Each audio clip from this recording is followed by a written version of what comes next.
No Rest for the Weekend's coverage of the Tribeca Film Festival is sponsored by Blackmagic Design, the world's highest quality products for the feature film, post and broadcast industries. Blackmagicdesign.com, and by the Tonkawa Film Festival, celebrating short films from around the world. Tonkawafilmfestival.com. Tell me about this project and tell me about your part. Well, I play Sharon. I play a therapist. And, a little help to Doug, my friend Doug. And Doug, he's just such a great person. That's the thing. I'm so glad to be a part of it because of him. I mean, he said he saw a show I was in 11 times. And he was like a little kid coming in from Connecticut to see the show.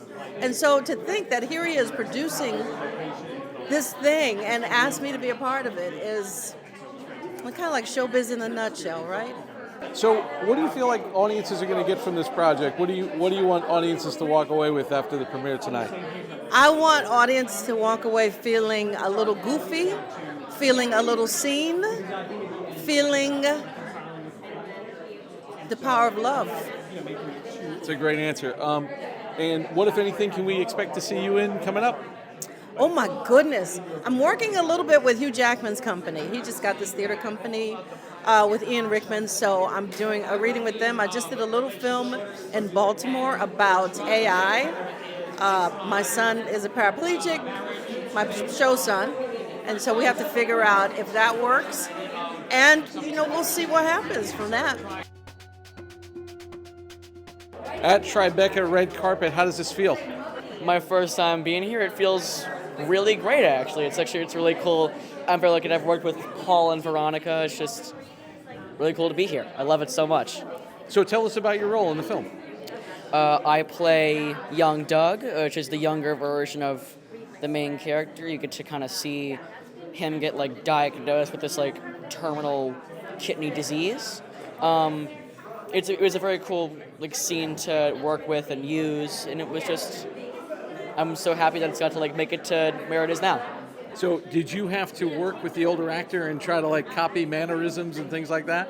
A little bit. They put me in because my hair doesn't resemble Doug's hair, so they put me in a really big poofy wig, which you'll see later on, that had really big curly hair. I think it was that because it kept popping off, so it's the funniest part of the whole thing. But I would try to pick up a few things through conversation that I would try to then use in the scene. About to see it with an audience, nervous, excited? I would say I'm a mix of both because I haven't actually seen it yet, so I don't really know how my acting holds up because we shot it 2 years ago. So I'm not sure how well I'm gonna hold up because I was yay high back then, so I've gotten dollar, my voice dropped, so I'm hoping they'll still recognize me afterwards. What can we look forward to seeing you in next? I do some stand-up comedy on the side. I go around New York City and I do a lot of that, so hopefully you'll see me in the comedy clubs. You got social media? Where can we follow you? You can follow me at Ace Wild Comedy on Instagram.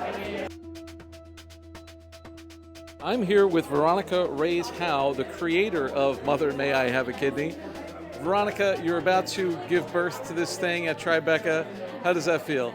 It feels amazing and also just exciting. Have you seen this with an audience before? Yes, we did a private screening last year with a different cut. So this is a new cut, new color, new score. So we have not seen this with audience, but it's pretty similar to last year's. But yes, this is all the new stuff that we did in the last year. All right, so for somebody who hasn't seen this, which is not many people because it's a new pilot, explain, just give me a little synopsis, give me a little log line. Yeah, there's a guy who turns 30, realizes he needs a new kidney, and the only match is his estranged mother who he hasn't talked to in 10 years. So it's all about how he finds his way back to his mother and tries to get her kidney. And what inspired this? Well, interestingly, my So Doug had commissioned this as a project to create for him. He's the lead actor and the EP, but then also he kind of gave me carte blanche of what to write and create. My dad had been diagnosed with kidney cancer, and so it kind of was an issue that was on my mind. And Doug had shared with me that he's estranged from his mother, so I just used that little detail, added in some medical information. My mom's a doctor with a photographic memory, and I often use her with like my scripts, and I write a lot of like medical stuff and sci-fi stuff. So yeah, I just use that concept of like, what if you needed something, you direly needed something from somebody you don't speak to anymore, and what if it was an organ at that? And so, yeah, we watch the journey of what it looks like, the process of forgiveness, the process of healing, and then I'm just going to say something really cool, which is the National Kidney Foundation came on board to endorse us as a project, which I thought was really cool, because also kidney issues, like I don't think there's a lot of shows that talk about organ donation or kidney donation. If you watch the show, I tried to make it factual but funny, and there's a lot of things in there just about what's it like to be an organ donor, a kidney donor, and we're kind of hoping it elevates the issue so that more people will be able to find, actually I had a cousin and an aunt who died waiting for a new kidney. So it's brutal. It's brutal for people who are on dialysis and don't have that solution. What do you want audiences to walk away with? I hope that first they laugh and enjoy it. Every project I have, no matter what it is and how many messages I try to stuff in the project, I want people to enjoy it and laugh. But then I also want them to come away thinking about forgiveness and what it looks like to walk through a process with different people about what it means to come together, and what does estrangement really mean, and how do we try to live in harmony or unity. And then maybe lastly, one thing that I would just love people to think about is like, are you an organ donor? Is there somebody's life that you could save, and what might that look like? Amazing. So where can we find out more about the project if somebody wants to buy this thing? Yeah, www.pinoycinematicuniverse.com is my production company, and all of its information is listed there. I'm also listed there, so if anyone's interested, that's where you would find us. This is the BTRP Media Network.